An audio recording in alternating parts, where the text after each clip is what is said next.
তীব্র গরমে খালাসের অপেক্ষায় থাকা ভারত থেকে আমদানি করা ৩৭০ টন আলু বেনাপোল বন্দর পৌঁছতে শুরু করেছে। এসব আলু রংপুরের একটি বেভারেজ কোম্পানিতে নেওয়া হবে বলে জানিয়েছে আমদানিকারক প্রতিষ্ঠানের স্থানীয় প্রতিনিধি। অন্যদিকে দ্রুত খালাস না হলে এসব আলু খাওয়ার অযোগ্য হয়ে যাওয়ার আশঙ্কা করছেন ব্যবসায়ীরা। তবে আমদানি করা এই আলু খোলা বাজারে বিক্রি হবে না, চিপস তৈরিতে এই আলু ব্যবহার করা হবে।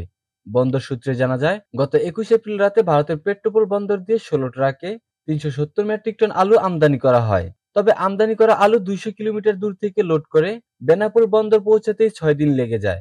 বেনাপোল বন্দর থেকে ৩ দিনের আলু খালাস না হওয়ায় তীব্র গরমে ট্রাকে থাকা আলু পচতে শুরু করেছে। আলুর আমদানিকারক প্রতিষ্ঠান রংপুরে ইন্টিগ্রেটেড ফুড অ্যান্ড বেভারেজ, রপ্তানিকারক প্রতিষ্ঠান ভারতের পেপসিকো ইন্ডিয়া হোল্ডিংস বলে জানিয়েছে বন্দর কর্তৃপক্ষ। আমদানিকারকের স্থানীয় C&F এজেন্ট ট্রান্সমেরিন লজিস্টিক লিমিটেডের প্রতিনিধি মাসুম বিল্লাহ জানান, ১৬ ট্রাকে ৩৭০ মেট্রিক টন আলু আমদানি করা হয় ভারত থেকে। প্রয়োজনীয় কাগজপত্র হাতে না পাওয়ায় এখনো বন্দর থেকে খালাস নিতে পারেনি। কাগজপত্র এলেই খালাস করা হবে আমদানিকৃত এই আলু। বর্তমানে ভারতীয় ট্রাক থেকে এই আলু বাংলাদেশি ট্রাকে লোড করে রাখা হয়েছে।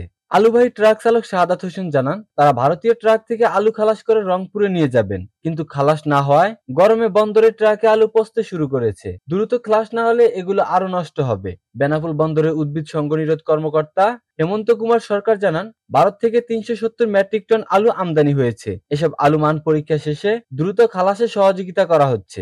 এ বিষয়ে বেনাপোল স্থলবন্দরের পরিচালক রেজাউল করিম বলেন, বেনাপোল বন্দর দিয়ে ১৬টি ট্রাকে ৩৭০ মেট্রিক টন আলু আমদানি হয়েছে। আলুর চালানটি এখনো বন্দরেই রয়েছে।